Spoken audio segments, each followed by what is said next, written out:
प्यारे विद्यार्थियों नमस्कार। मैं आचार्य प्रदीप शास्त्री आपका आपके अपने YouTube चैनल पर हार्दिक अभिनंदन करता हूँ, स्नेहपूर्ण अभिनंदन करता हूँ।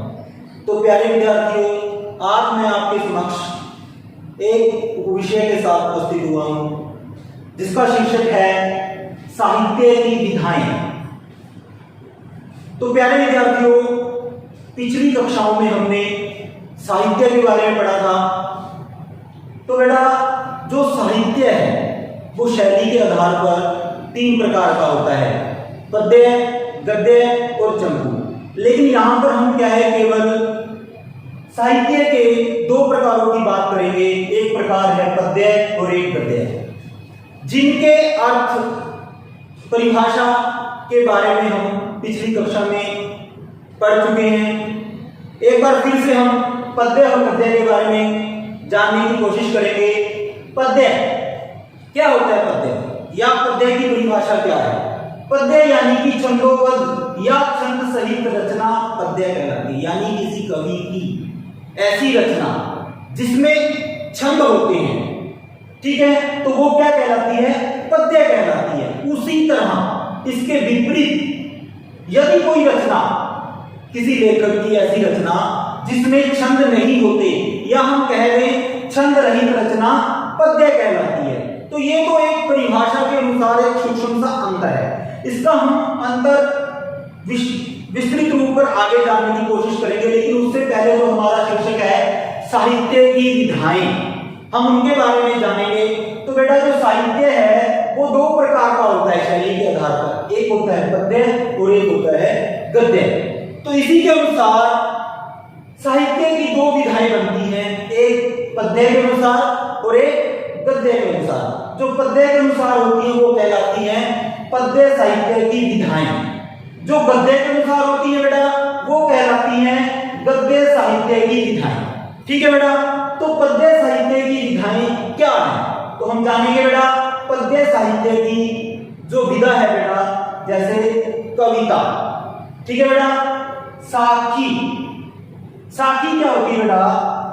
एक कुछ ऐसी पंक्तियां जो ज्ञान आश्रयी संतों द्वारा लिखी गई होती हैं, जो व्यक्ति को, मनुष्य को समाज के ज्ञान के बारे में बताती हैं। ठीक है बेटा।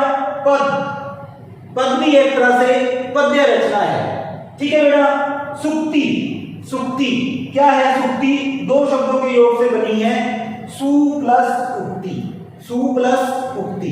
सु मैंने अच्छा, उक्ति मैंने कही गई बात, यानी किसी विद्वान के द्वारा, किसी लेखक के द्वारा, किसी कवि द्वारा कही गई ऐसी बात जो अच्छी हो, जो हमें ज्ञान देती है, वो रचना क्या कहलाती है? सुक्ति कहलाती है। ठीक है बेटा। उसी तरह गद्य साहित्य की जो विधाएं हैं, जो हम हिंदी के अंदर पढ़ते हैं, हिंदी साहित्य के अंदर पढ़ते हैं, जैसे कहानी। कहानी के बारे में बेटा सभी जानते हो, किसी घटना की जानकारी, कहानी। ठीक है बेटा। एकांकी, एकांकी जैसे नाम से ही हमें पता चलता है, एक अंक, यानी कि कोई कहानी जो होती है, उस कहानी के अंदर जो घटनाएं होती हैं, मुख्य घटनाएं या गौण घटनाएं, उनमें से किसी एक घटना के बारे में, किसी एक अंक के बारे में जानकारी देना ही क्या है? एकांकी कहलाती है। ठीक है बेटा। उसी तरह से उपन्यास, उपन्यास भी क्या है? 2 शब्दों के योग से बना है। उप क्या है? एक उपसर्ग है, न्यास क्या है? एक शब्द है। ठीक है बेटा। जो न्यास शब्द है वो भी नी उपसर्ग से बना है। तो यहाँ पे हम केवल उप और न्यास शब्द को जानेंगे। उप में होता है बेटा समीप, और न्यास में होता है रखा हुआ। ऐसी कोई रचना जो हमें क्या है, हमारे जीवन से संबंधित किसी घटना को हमारे समीप लाकर रख देती है, यानी कि मानव की किसी घटना को दर्शाती है, जैसा जो हमें ऐसा प्रतीत कराती है कि ऐसा कहीं हमारे समीप हो रहा है, या हमारे समीप हो चुका है, या हमारे समीप होने वाला है। ठीक है बेटा। यानी हमें क्या है, मानव के बारे में की घटना के बारे में बताती है जो समाज में हो रही होती है। ठीक है बेटा। उसी तरह से जीवनी, जीवनी क्या है बेटा? किसी के जीवन के बारे में बताई गई रचना ही क्या है? जीवनी कहलाती है। आत्मकथा, आत्म यानी कि स्वयं, कथा कहानी यानी कि स्वयं की कथा, स्वयं के बारे में लिखी गई कथा क्या कहलाती है बेटा? आत्मकथा कहलाती है। निबंध जिसको हम इंग्लिश में बेटा क्या बोलते हैं? ऐसे। ठीक है बेटा, तो निबंध के बारे में आप सभी जानते हो। रिपोर्टाज, रिपोर्टाज जिसको इंग्लिश में क्या बोलते हैं बेटा? रिपोर्ट बोलते हैं, यानी किसी घटना के बारे में रिपोर्ट लिखना। ठीक है बेटा, रिपोर्ट कैसे? आलोचनात्मक भी हो सकती है, वो प्रशंसात्मक भी हो सकती है। हम उसमें क्या है, उस घटना की प्रशंसा भी कर सकते हैं और उस घटना की आलोचना भी कर सकते हैं। ठीक है बेटा, उसी तरह से यात्रा वृत्तांत, नाम से ही हमें पता चल रहा है यात्रा, आप सभी जानते हो यात्रा के बारे में वृत्तांत यानी किसी यात्रा के बारे में विस्तृत जानकारी देना ही क्या है? यात्रा वृत्तांत कहलाता है। आलेख, आलेख भी बेटा क्या है? एक गद्य रचना है। आलेख क्या होता है बेटा? क्या है? किसी विषय पर छोटी प्रधान संयुक्त रचना क्या कहलाती है? आलेख कहलाती है। उसी तरह से अनुच्छेद, अनुच्छेद बेटा क्या है?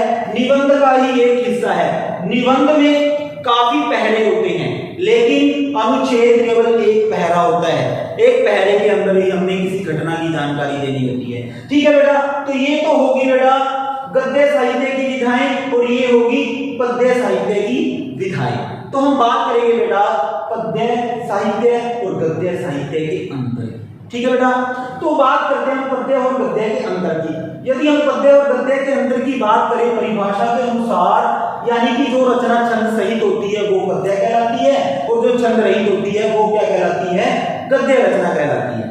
अंतर तो केवल इतना था पद्य और गद्य का, लेकिन आजकल आज के समाज की बात करें, यदि वर्तमान काल की बात करें, तो ये जो अंतर है पद्य और गद्य में न रहकर किसमें रह गया है?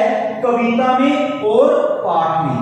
ये अंतर किसमें बनकर रह गया है? कविता में और पाठ में। बेटा हम बात करें यदि हिंदी अध्ययन की, हिंदी शिक्षण की, तो जो हम हिंदी साहित्य पढ़ते हैं, हिंदी साहित्य के लिए हमें स्कूल स्तर पर जो पाठ्य पुस्तक लगी होती है, जो पाठमाला, जिसका हम शीर्षक रखते हैं पाठ्य पुस्तक या पाठमाला। क्या बेटा? पाठमाला या पाठ्य पुस्तक, पाठमाला या पाठ्य पुस्तक। तो बेटा हम बात करेंगे पाठमाला या पाठ्य पुस्तक।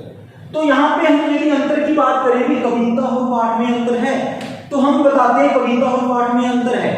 ठीक है बेटा, लेकिन ये अंतर किसमें था? पद्य में और गद्य में। कैसे? पद्य और गद्य में अंतर कैसे था बेटा? मैं आपको बताने की कोशिश करूंगा।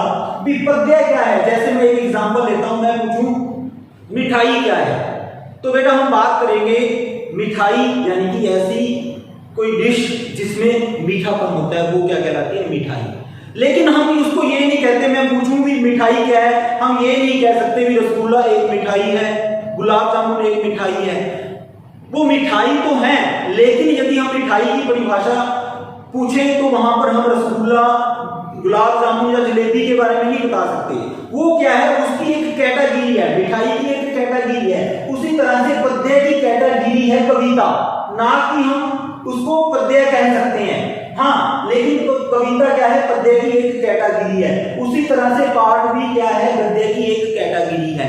लेकिन जब हम पाठ्य पुस्तक की बात करते हैं, पाठमाला की बात करते हैं बेटा, तो वहां पर क्या है? पद्य साहित्य और गद्य साहित्य की रचनाएं एक समान होती हैं, यानी कि एक ही पुस्तक के अंदर होती है। मान लो वहां पर क्या होता है? वहां पे हम क्रम वाइज देते हैं। जैसे पहले कोई कविता है, उसका शीर्षक है कविता, ठीक है, दूसरी कोई कहानी है, तीसरा कोई निबंध है, चौथी रचना कोई फिर से कविता है, पांचवी रचना फिर से कोई जीवनी है।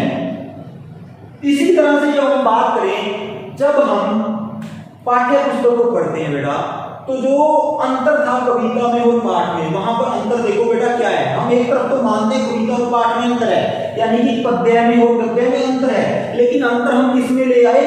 कविता और पाठ में। लेकिन देखो बेटा, जब हम क्या है कविता पढ़ते हैं, कविता को पढ़ने के बाद अध्यापक आपको क्या कहता है, शिक्षक आपको क्या कहता है?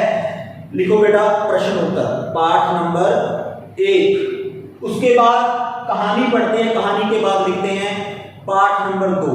तो बेटा यदि कविता में और पाठ में अंतर है तो यहां पर हम कविता को पाठ नंबर 1 क्यों लिखते हैं? तो दूसरी बात यदि हम करें, यदि कहानी पाठ है, यदि कहानी पाठ नंबर 2 है तो पाठ नंबर 1 कहां गया? तो बेटा यहां पर मैं बात करना चाहूंगा कि यहां पर हमें क्या है, एक तरफ तो क्या है हम कविता और पाठ में अंतर मानते हैं, लेकिन एक तरफ हम क्या है कविता को पाठ के रूप में दर्शाते हैं और कहानी को भी हम पाठ के रूप में दर्शाते हैं। कहने का अर्थ क्या है, पद्य को भी हम पाठ बताते हैं और गद्य को भी हम पाठ बताते हैं। ठीक है बेटा, तो इसी कारण इसको क्या पाठमाला या पाठ्य पुस्तक बोलते हैं। लेकिन अंतर क्या है इसको हम अगली कक्षा में जानेंगे। धन्यवाद।